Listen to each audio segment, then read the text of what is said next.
Now we would like to introduce our primary and secondary sources.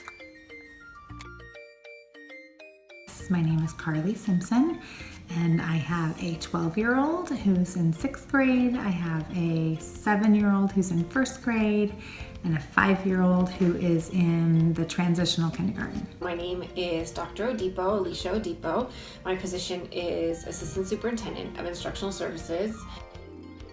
What Common Core means is it offers opportunities for students to think more critically around and be more creative, kind of co-construct, collaborate on knowledge, that knowledge is not just presented to you in a single format, that it is presented over time and you co-construct your own knowledge.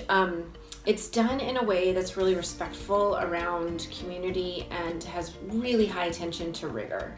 Common Core, it seems to me, is a new way of learning math problems and different ways to break down math problems and using manipulatives, and also just kind of a set of standards and a new way of teaching.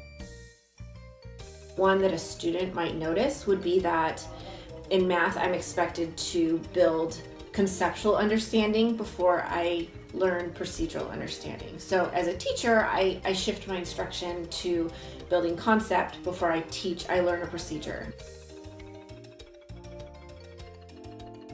Well, I feel like even with my 1st grader, there's very basic math problems that have become a lot more complicated. For somebody who can do the math mentally, it almost makes it more difficult for her to have to break things down. Even a basic math problem of breaking down an 18 plus 2 into 10s and 1s and the circles and frames and lines, and it definitely makes things more difficult. I think that teachers should be proactive and send out kind of instructions on how they're teaching. That was implemented at the second half of my 1st graders year, and it has not been implemented at all in my 6th grader. So that's been helpful to be able to learn how they're learning and the verbiage, because the verbiage is very different than anything that I have ever used. Clearly, there are discrepancies between our primary sources. However, these differences can be attributed to the fact that they hold different positions in the community. While Odipo is newly hired by the district, Simpson is a mom of a child in the district. While Odipo sees the potential value of the new math curriculum, Simpson understands that it is just not practical. In the article Common Core, Yes or No, a Debate, which was transcribed by Valerie Strauss, several experts debate over the topic of Common Core.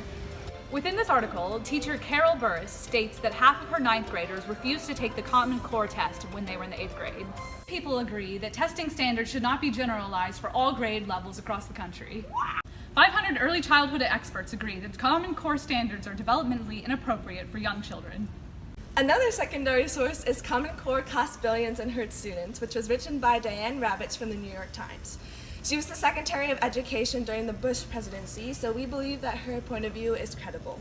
She makes the point that standardized tests really only measure family income, and the test scores revealed that African Americans and Hispanics scored poorly, which parallels their income. She also states that the creation of No Child Left Behind, the backbone of Common Core, was created hastily and thus avoided children with disabilities, English language learners, and young children. Through these points, she makes her main argument that we need schools where students have an equal chance to learn. To do this, we need to tailor standards to the needs of the specific students and area.